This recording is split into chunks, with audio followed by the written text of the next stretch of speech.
Ah, that daily coffee, that innocent coffee you buy to perk yourself up. Or is it?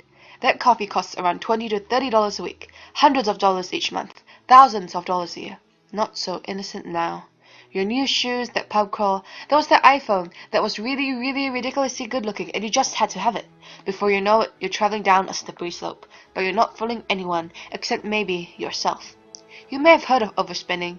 You might think, I'm not one of those suckers.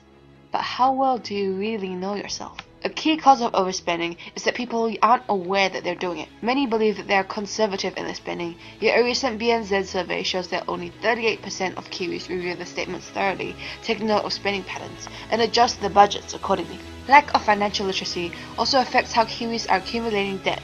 At least 11% have little or no idea how much they have in the bank, and don't recognize their spending behavior.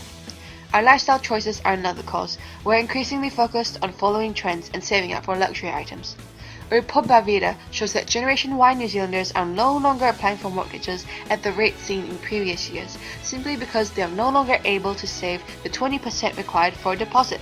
These factors lead to overspending, increased credit card debt, and naturally increased interest payments.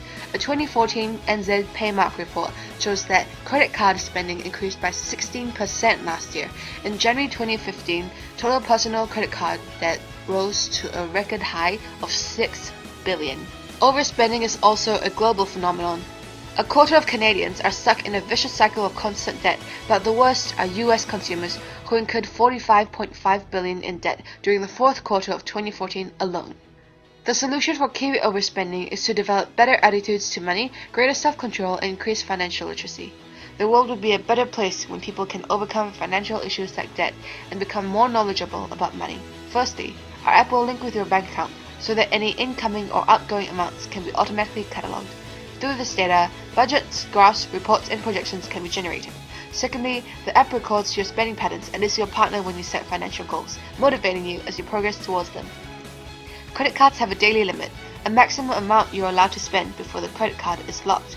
Our app will give you the flexibility to adjust your credit limit to any amount below the maximum, forcing you to stick to your budget. Notifications can be set to alert you as you near your daily budget, preventing you from buying anything extra. The overall aim of the app is to measure how well people are able to spend within their means while building good saving habits.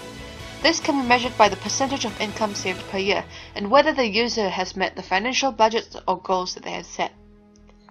This solution is reasonably easy to implement as there are already existing budget apps. Our selling point is that we are able to partner with banks so accounts can be linked for the import of data and limit adjustment. Through this data, we can learn positive financial habits and finally overcome overspending in New Zealand and beyond. Created using Powtoon.